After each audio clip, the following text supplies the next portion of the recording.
राजनीति, आंदोलन, किसान, करप्शन, गरीबी, इन सभी मुद्दों पर आवाज उठाएगा अब तक न्यूज इंडिया।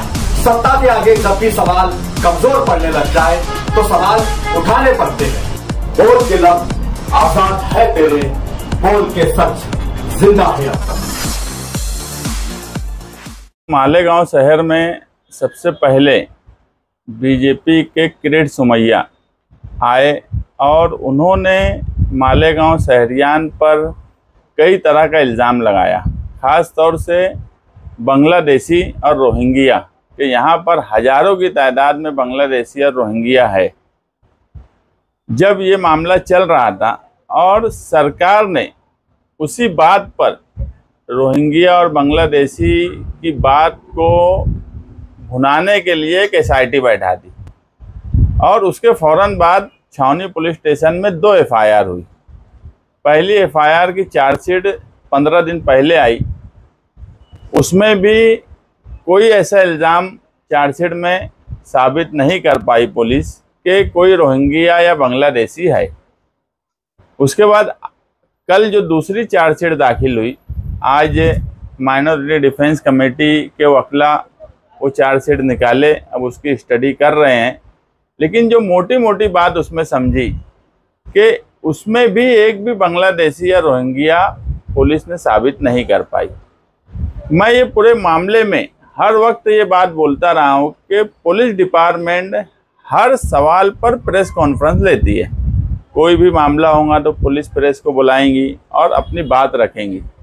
ये पूरे मामले में अगर चार्जशीट भी फाइल हो गई तो पुलिस डिपार्टमेंट ने प्रेस बुलाना चाहिए और बताना चाहिए कि इस चार्जशीट में क्या क्या है।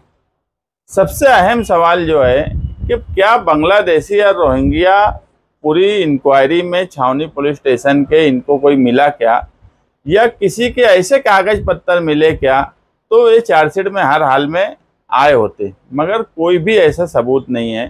हम अव्वल दिन से माइनॉरिटी डिफेंस कमेटी जब बनाए तो हम एक ही बात बोले कि मालेगांव शहर में कभी भी पाकिस्तानी, बांग्लादेशी या रोहिंग्या ऐसे लोगों को मालेगांव शहर पनाह देगा ये हो ही नहीं सकता। और वो हमारी बात सच साबित हुई। मामूली गलतियों की वजह से लोग आज जेल में हैं।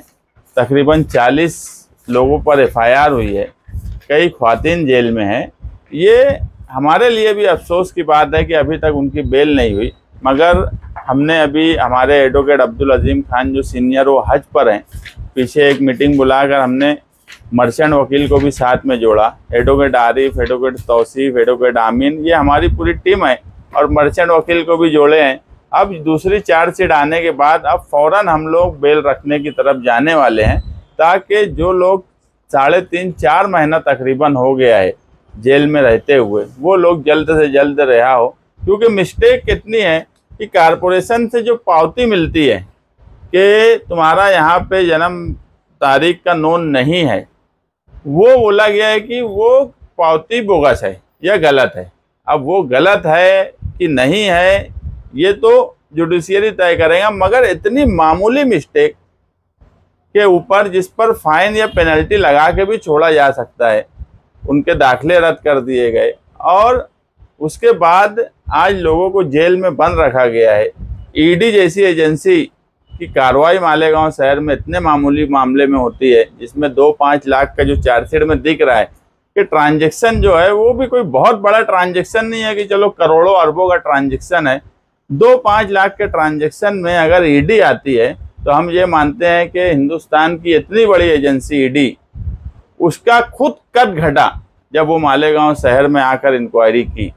ऐसे सब हालात इस शहर में बने हुए हैं। हम माइनॉरिटी डिफेंस कमेटी की तरफ से हर मुमकिन कोशिश कर रहे हैं कि शहरियान के साथ रहें। हमें इंतज़ार है, हम ये भी चाहते हैं कि सरकार ने जो SIT बनाई है वो भी अपनी मुद्दत में 6 महीने की मुद्दत के अंदर SIT की रिपोर्ट दाखिल करे।